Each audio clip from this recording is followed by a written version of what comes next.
Há uma frase de Jesus que incomoda mais do que consola. Jesus olha para Pedro, o discípulo mais próximo, aquele que acabou de fazer uma profissão de fé, e lhe diz: "Vai para trás de mim, Satanás."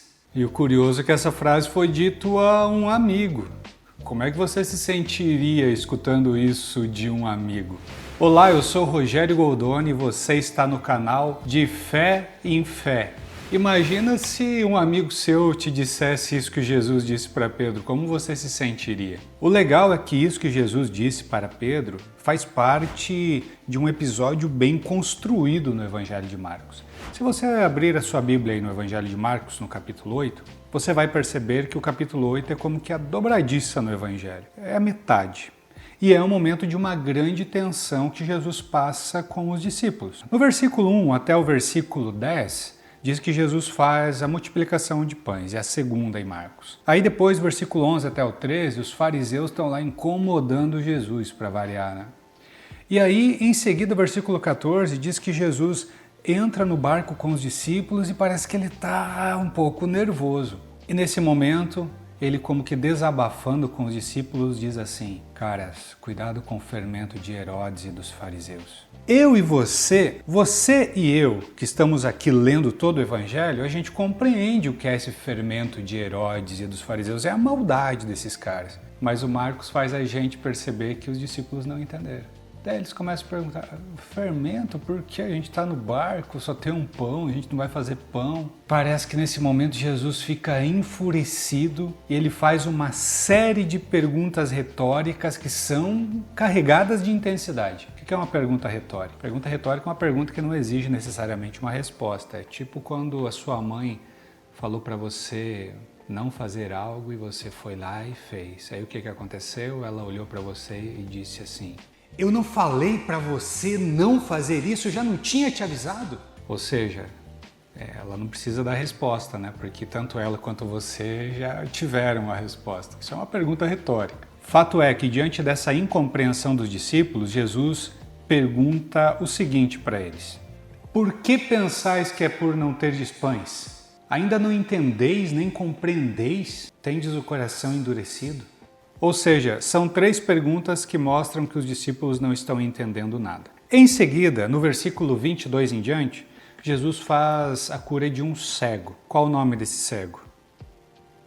Não tem nome. Sabe por quê? Esse cego aqui é símbolo dos discípulos, que não estão enxergando Jesus com nitidez e precisam enxergar bem o Mestre. E o curioso é que logo em seguida, logo depois da cura desse cego, desse discípulo, se assim o tratamos, vem uma profissão de fé de Pedro. É aquele momento em que Jesus pergunta para os discípulos: "O que estão falando por aí sobre mim?" E eles começam a dar as respostas até que o Pedro se levanta e diz: "Tu és o Cristo." Cristo não é um sobrenome, como se ele fosse falar assim: "Tu és o Christ, Jesus Christ, o Bond, James Bond."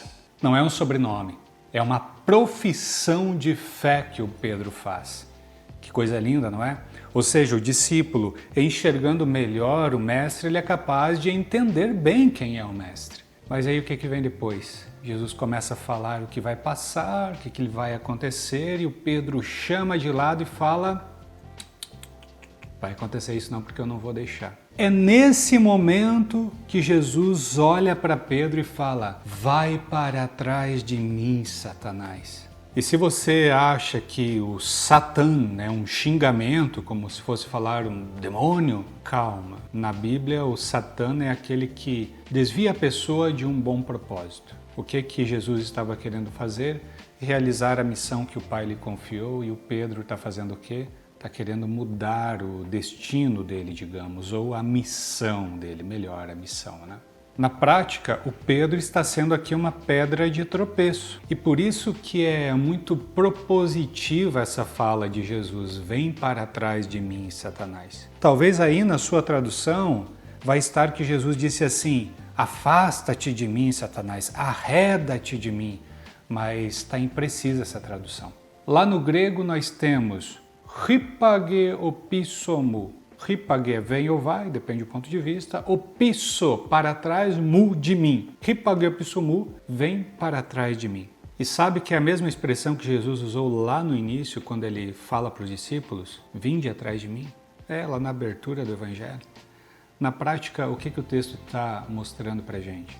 Pedro foi chamado para ser uma pedra fundamental, não para a igreja caminhar e tropeçar nele e acabar com tudo. Jesus está apenas dizendo, rapaz, eu chamei para você ser meu discípulo, então se coloca no seu lugar, assume o seu lugar, que sou eu quem vou à frente. Você foi chamado para me seguir. E aí a gente percebe que às vezes a nossa fé não está errada, ela só está fora de lugar.